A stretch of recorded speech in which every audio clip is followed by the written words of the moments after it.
नमस्कार, travel today TV में आपका स्वागत है। मैं हूं विनोद ठाकुर। दर्शकों, आज फिर वही बात उस मुद्दे की जो मुद्दा कई साल तक जो है वो होली में और पूरे प्रदेश में जो था वो चर्चा का विषय रहा था। जो टनल लीकेज मामला था, जो होली बुजोली जल विद्युत परियोजना है उसकी टनल लीक से जो कुछ एक घरों को नुकसान हुआ था। आज उनसे बात करेंगे कि उनको जो मुआवजा जो कंपनी की तरफ से दिया गया था वो कितना उनका जो मामला है वो हल हो पाया है, कितना उनका जो मामला जो है लटका हुआ है। उन सबसे बात करने के लिए एक प्रभावित है मेरे साथ है विक्रम जी। इन्होंने इनका जो मकान था और बहुत सारी ज़मीन जो थी वो उस टनल लीकेज की भेंट चढ़ गई थी। तो आइए उनसे बात करते हैं और जानते हैं कि उनका जो वो एक प्रोसेस थी वो क्लेम की वो कहाँ और कब तक जो है और कहाँ तक जो है पहुँची है। विक्रम जी बताइए क्या समस्या है। सबसे पहले मैं धन्यवाद करना चाहूँगा ट्राइबल टुडे टीवी का, जिन्होंने अपना कीमती समय निकाला हमारे लिए और पहले भी निकालते आए हैं। आज भी उन्होंने अपना कीमती समय निकाला, उसके लिए धन्यवाद। और मैं आपके माध्यम से ये बताना चाहूँगा कि अभी तक जो भी कंपनी वालों की तरफ से सिर्फ आश्वासन ही आश्वासन है, बाकी अभी तक ऐसा कुछ नहीं है। ना रोज़गार के नाम पर ना कंपनसेशन है। दूसरा, आए दिन अगर कंपनी वालों को पब्लिक पूछती है तो वो बोलती है जी हम मकान डाल कर दे रहे हैं। मैं आप लोगों के माध्यम से कंपनी वालों से पूछना चाहूँगा कि जब भी कोई प्रशासन का आला अधिकारी आता है या हमारे जो स्थानीय लीडर है वो आते हैं, उनसे कंपनी कहती है कि हम मकान डाल कर दे रहे हैं।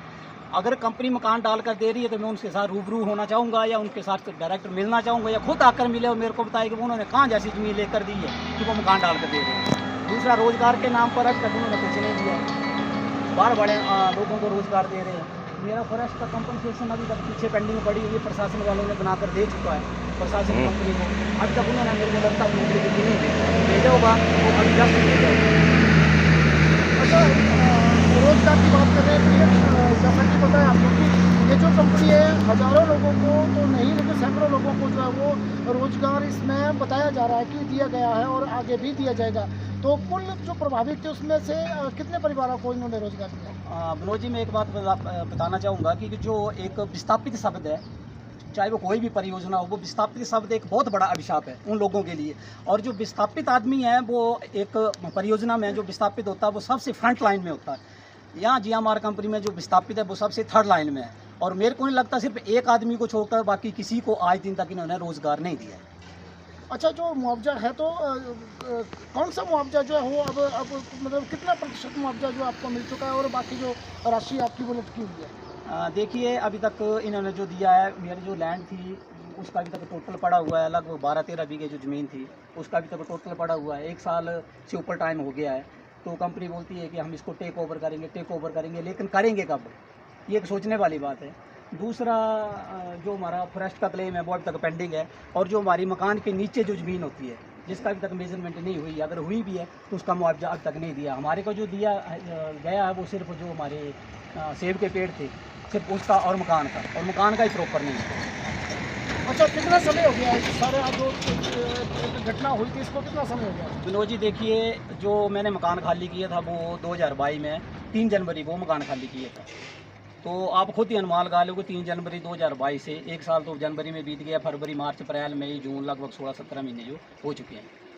अच्छा, इसके अलावा जो आपको कुछ किराए की बात हुई थी कि चलो जब तक आपका जो नया मकान नहीं बनता तब तक आपको किराया जो है वो कंपनी देगी, तो उस किराए के बारे में बताइए कि कंपनी दे रही है या फिर उसके लिए क्या बता रहे हैं। देखिए, कंपनी वालों ने जो हमारा जो रेंट था जहाँ हम रह रहे हैं, लीज पर जो मकान लिए हुए हैं, तो 31 मार्च तक कंपनी वालों ने दिया। तो उसके बाद कंपनी वालों ने बोला कि हमारे जो HO से है वो HO वालों ने मना कर दिया है कि हम जो है वो सिर्फ 1 साल के लिए देते हैं।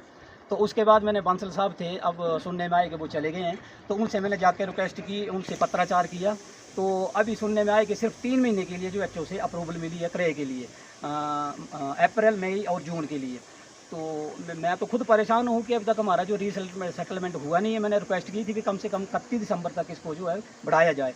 तो कंपनी बोलती है सिर्फ हम 1 साल के लिए ही इसको देते हैं। अगर मैं मानता हूँ अगर 1 साल के लिए, अगर उनके लिए 1 साल है, तुम्हारे लिए कहाँ दे? तुम्हारे लिए तो समय अवधि होनी चाहिए। अगर 1 साल में उन्होंने 1 साल तक रेंट देना, तो हमारे भी 1 साल में कंप्लीट करो, पल्ला झाड़ो, हमको फ्री करो, खुद भी फ्री हो जाए।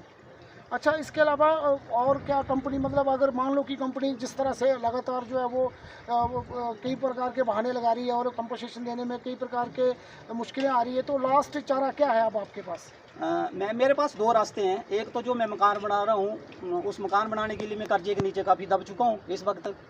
अगर इन फ्यूचर अगर वो जुगाड़ नहीं हुआ तो लास्ट में फिर सुसाइड का सहारा रहता है। अगर ऐसी स्थिति में अगर मैं कोई भी एक्शन लेता हूँ, उसका जिम्मेवार जो GMR कंपनी है वो होगी। अच्छा, ये जो जितना भी था बाकी जो देखिए, बात आपने बिल्कुल सही कही है कि विस्थापित और प्रभावित में दिन रात का अंतर है। तो जो विस्थापित था, जो आपके इसके अलावा जो आपके पशु थे और दूसरी जो चीज़ें थी, उनका जुगाड़ जो था वो कैसे हो पाया है, उसके लिए कुछ बताएंगे आप? जो हमारे पास थे उनको सेल करना पड़ा या लोगों को दान करना पड़ा, क्योंकि हमारे पास खुद रहने के लिए जगह नहीं थी, तो हम अपने पशुओं के लिए मकान से गुजारा करते, तो वो दुआ हमने दे चुके हैं। दूसरा एक बात मैं बोलना चाहूँगा कि जो विस्थापित होते हैं उनका एक रीसेटलमेंट एक्ट है। तो मैं एक खुद हैरान हूँ कि एक हमारे स्थानीय जितने भी अधिकारी हैं, चाहे वो डिस्ट्रिक्ट लेवल के हैं, चाहे ब्लॉक लेवल के हैं, या हमारे जो स्थानीय लीडर हैं, वो सब जानते हैं। अगर वो रीसेटलमेंट एक्ट को जानते हैं तो उनको ज़मीनी स्तर पर इम्प्लीमेंट करें। अगर वो नहीं जानते तो मैं फिर इस बात को नहीं समझता कि वो उस कुर्सी के अधिकारी हैं। जो रीसेटलमेंट एक्ट एक कोर्ट के द्वारा प्रावधान किया गया कि रीसेटलमेंट एक्ट है, जिसमें विस्थापित और जो प्रभावित हो उनको उनका रीसेटलमेंट करना पड़ता है। इस बारे को सभी जानते हैं, आपके जिला स्तर से लेकर और मंडल स्तर तक सभी आला अधिकारी जानते हैं। तो जरूरी नहीं कि हमने कोई एक्शन लेना है, कंप्लेन लेना है, वो भी खुद वो पब्लिक के लिए बैठे हुए हैं, तो उनका भी राइट बनता है कि खुद आकर भी प्रेशर डालें, कंपनी को बोले, हमारे साथ वो संपर्क करें। जब भी कोई टीम आती है डिस्ट्रिक्ट लेवल की या ब्लॉक लेवल की, कंपनी आते हैं, 2-3 आला अधिकारी उनके साथ होते हैं, साइड में आकर चले जाते हैं। पिछले दिनों भी हमारे एक स्थानीय लीडर थे हमारे जो प्रशासनिक अधिकारी, वो आए तो कंपनी वालों ने पूछा, कंपनी वालों ने बोला कि हम मकान डाल कर दे रहे हैं। तो मैं तो उस अधिकारी से पूछना चाहूँगा, कंपनी वाले मेरे साथ आकर मिलो, मेरे को बताए उसने कहाँ वो मकान डाल कर दे रहा, कहाँ उसने ज़मीन खरीद कर दी हमको। मैं तो इस बात से परेशान हूँ। आए दिन झूठ बोलती है, प्रशासन भी चुप है, कंपनी तो 1 साल हो गया है, सबके सामने ही रिजल्ट। तो ये विक्रमजीत है, जिनका जो दर्द है वो सामने झलक रहा है कि कंपनी प्रबंधकों द्वारा जिस प्रकार के उनको वादे किए गए थे और जिसमें कई प्रकार की ये आश्वासन दिया गया था कि आपको परेशान नहीं होने दिया जाएगा और आपकी पूरी तरह से मदद की जाएगी, लेकिन यहाँ इसके बिल्कुल विपरीत हो रहा है। और ना तो जो किराया, एक इनको जो रीसेटलमेंट के लिए एक किराया दिया था, उसका भी जो था वो कहीं ना कहीं उसकी भी अभी तक पूरी तरह ये नहीं हो पाई है।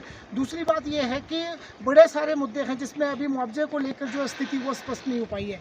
तो इनका साफ कहना है कि सरकार इसमें हस्तक्षेप करे और जल्द से जल्द जो है इनकी जो समस्या है इनका समाधान करे। ट्राइबल टुडे टीवी के लिए बरमौर से विनोद ठाकुर की रिपोर्ट।